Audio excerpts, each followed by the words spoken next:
had two students who had one of those awkward interchanges. They're in math class, they got bored, they started making comments back and forth online to each other on Twitter. And by the third day of this happening, students got a little unnerved. Like, you've had that moment where like friends or family are having a fight, and you're just like, I want to leave the room. And so they're having one of these interchanges, and kids were coming to me, my students were coming to me saying, Mr. Soth, it's getting really weird, we don't know what to do. And so I pulled one of the kids aside and I said, hey, what's going on Twitter? And immediately put her head down, oh, you're right, I should delete it. Well, tell me what's going on. And so she explained it, they were bored, they're just trying to make fun of each other, and then it was on Twitter, it didn't mean very much, and so it's a simple thing, I just went on and Googled her name. 6 went down was her Twitter account. Now this student, she's a junior in high school, she just applied for a job, she had to pay for prom and car insurance and everything else high school kids have to pay for. And when we went to it, I showed her Twitter feed, I said, I know you just applied for a job, I know you got a great, did a great interview because we practiced, I know you got a great recommendation because I gave it. Like, you're good. I said, just on a whim at the last minute, let's say I decide to Google your name, and this is what I find. And I asked her, just like earlier, I said, which one is the real you? I clicked back, link number 7, student, same name, who raised about $10,000 for their sister had this really rare disease. And they said, you know, here's someone raised $10,000 for this rare disease. Mr. Soth, that's me too. I said, let me get this right, you raised $10,000 for your sister with this really rare disease in 3 months, but my first impression of you is what I'm seeing here on Twitter. Which one is the real you? And it's very important to be real wherever you're at. Privacy is huge. Here's a student who was so excited to get a check from grandpa that he put it up on Twitter or on Instagram. Bank account, routing number, everything. I got a check from grandpa too. And it was a simple message, you know, hey, is this what you want to be sharing? He was so excited to get it. His filter wasn't like, oh, there's information people don't need. It was just like, I'm excited, let me share this. And again, this stuff is so new, so it's just being mindful, being aware, helping each other out. You know, that's why we have these great organizations and police and everyone else. Like, we need to be paying attention to what's going on around us to kind of help each other out to make good decisions. Things to be aware of, there are apps out there. If you're connected on your kid's phone, you'll know if they download them, like different like Vault apps. I get asked a lot of questions about calculator apps, secret codes, things like that. Kids, you can stop listening now. But the idea is, it all comes down to one basic principle, privacy. And if you know what's going on the phones, if you have communications, you know, the best thing that I can tell you is if you don't feel that you have a lot of technological sense, I don't know what else to call it, ask your kids to show you how these work. You know, teach me Snapchat, show me what you're doing on there. You know, tell me about Instagram, who are you following, who's your favorite person to follow? And just have conversations. I'll be honest, kids are weird in general. I was very strange as a child, I'm okay with that. You know when their behavior's off. You know when something's going on. And so just being mindful of that, asking questions, having conversations is one of the best things you can do. Stacking phones. I do this with my friends all the time and I have fun with it. Like, we'll go out to dinner with my friends and we'll kind of sit around the table and we'll stack our phones. First person who looks at your phone gets to buy dinner. It's a good time. For students, we'll have the same conversation. If, you know, maybe buying isn't the thing, but it's the idea that by stacking the phone, I'm putting the importance on the conversation. You know, I have a 6-year-old and a 3-year-old, so one of the things my wife and I talk about is we don't want to have our phones at the table. We try to have the conversation. We don't even, you know, like when I was growing up, we don't eat in front of the TV. Okay, even though we had this huge stack of TV trays we never used, I didn't understand that. But we didn't eat in front of the TV. We don't have phones at the table. When I go to a restaurant, I know it's just as easy to hand your kid a phone and be like, here, just play with this and don't bug me for 20 minutes. But having that time to interact and to talk and have conversations and train them, you know, try to model and train my kids on this is what you do when you're hanging out at the dinner table. Here's a great one. So what are kids doing? So this particular school here, there were 2 girls. They were water polo rivals. They grew up on the same club team and then went to different high schools, but remained friends. And so they had a big match coming up and one team beat the other, which is usually what happens in sports. And they went online and said, hey, just wanted to tell you, I think you had a great game, you know, thanks you too. And all of a sudden it exploded. Okay, so all the mean kids decided to show up and start talking trash about the other one's team.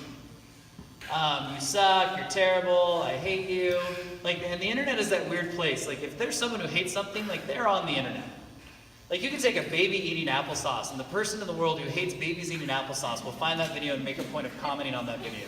It's completely illogical. Like, you hate something that much. They do. What was awesome is her dad, and I realized, so the girl in the photo there on the left, her dad, very stereotypical police officer, type A, SWAT team member, like, just do not wake him up angry, he will kill you. Super nice guy, big smile, but not the kind of person you want to upset. What was awesome is he comes in here right at the end. He could have come in and said, I'm going to find you. He could have used his super cop powers to find out who these people are. He could have done a lot of varied things to mess with some people. Came right into the bottom and said, nice work, ladies. We'll see you for the rematch at Heritage. Comment stopped.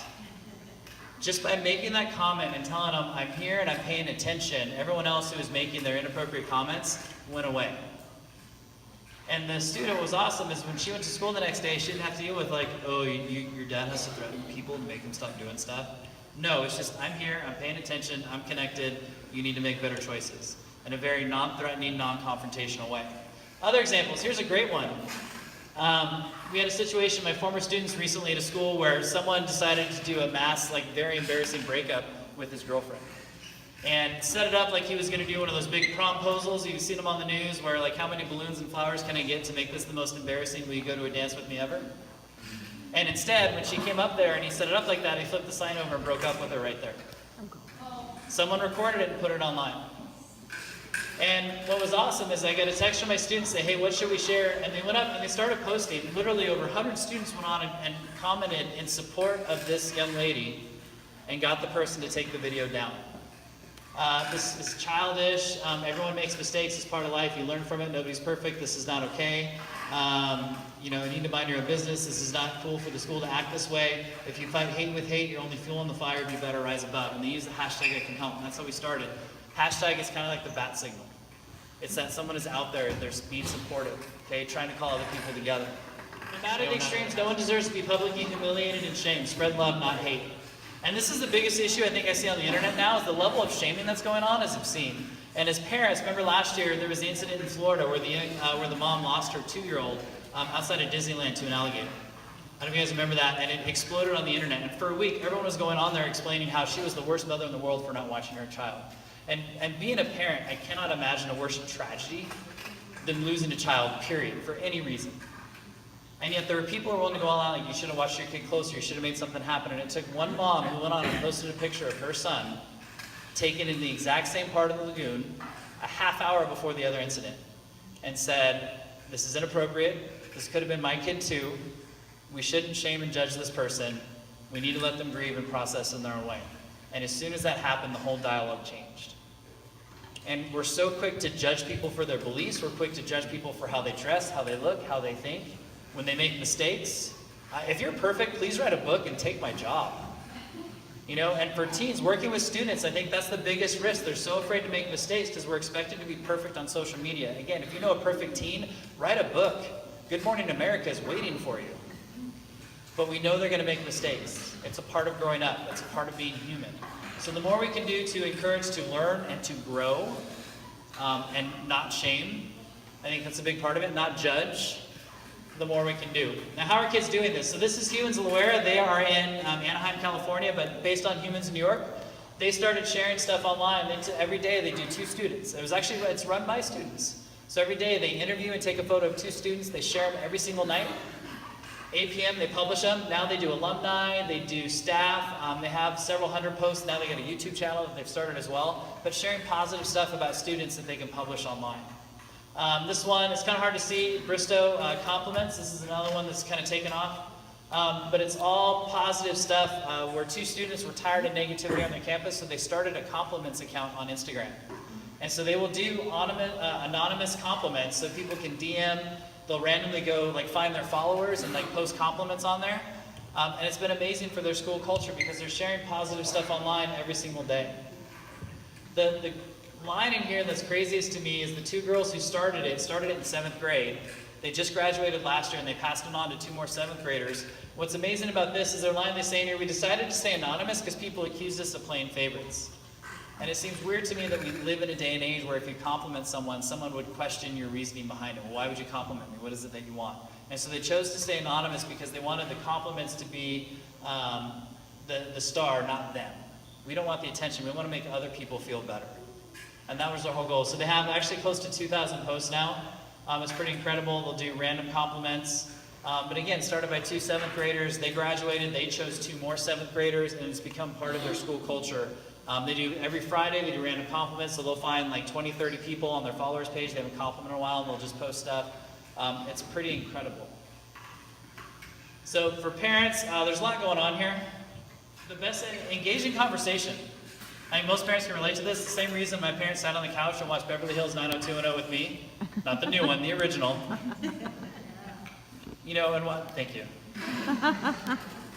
But it's that, you know, they wanted to have conversations. They wanted to see what it is that I was watching and have those opportunities. I'll be very honest, it was awkward as a kid, but we had the conversations. If you're giving your kid a phone, if you're getting them on there, you know, talk about the device. What kind of things, what websites you're on, what are you using, what kind of stuff you're visiting. It's really up to you how controlling you want to be on that. And it's really going to depend on your kid. Every kid is different. Learn from your kids. Ask them to show you how to use these apps. I'll be honest, I love Snapchat. My daughter and I, my 6-year-old, will go on. You can do face swap and filters, all these other fun things on there. I don't know if you've seen it. Freaking awesome. I never wanted to be a fairy princess, but with Snapchat, I am now. Even during the Olympics, I was like a water polo star. Like the special Olympic filters that you can put on there. Like I won a gold medal. Hashtag life goals. Model the behavior. You know, when I do these assemblies, we'll do these in front of schools, 2,000, 3,000, 4,000 kids, and we'll ask them, how many have been talking to your parent when they're on their phone, texting, or emailing, and they ask you to repeat what you just asked them. And about 90% of kids will raise their hand. So the more we can do to model the behavior, I admit I'm guilty of this as well, but the more I can do to make time for my kids to not be on a device when I'm talking to them, the better it goes. I'll give you one of the best examples. My friend's niece, they were going to Disneyland. You think Disneyland, happiest place on earth. The whole day she was on her phone. Realizing that if she didn't respond to her friends, and this is the irony, if she didn't respond to her friends, she actually risked losing those friendships. So they had a conversation that night and said, hey, I want to enjoy the day with you and not have you on your device. So she posted something on social media and sent out a text, hey, I'm at Disneyland with my aunt. I can't be on my phone tomorrow. She said she was still on her phone a little bit, but nowhere near as much, and we got to enjoy the day. So at this constant connectivity, and some of it I think we train them, right? If I give my kid a phone, it's just like, if I text you, you will answer. You know, it's like, growing up, it's like, you will call at 8 o'clock or I will kill you. Right? My little rotary phone. Flashback. But it's an idea of how can we model, how can we connect that. We go to bed, phones go to bed. This one's pretty simple, but do you have a spot in your house where all the phones or devices go at night at a certain time? That's an easy one.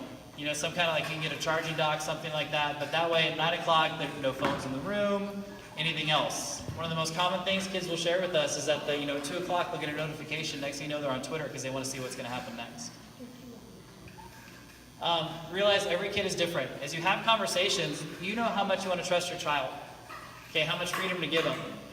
The weirdest thing these phones have changed is, one, is what our kids have access to, but then two, developmentally realize from freshman year, so about 15 to 18, is when kids start to develop their sense of independence and find who they are. And if you want them to go off to college and be like very successful and functioning adults, they need to play with that independence a little bit and express that and find that. You know, just like when we were teenagers, at least I was, you try to get away with stuff, it's just part of growing up. And it's with kids, we want them to practice that as safely as possible, but when they do leave us, which we hope will happen, the reason we have that extra bedroom is not so they can move back. But the idea is that then they can have that independence, they can make those choices, and they can function appropriately. And that's to teach that independence. Okay, the more we can do that, the better. There's some great tools and resources. I have a few things up here if you guys are looking for some online stuff. Thank you for your time, I really appreciate it. You guys have been sending a lot, so round of applause for you.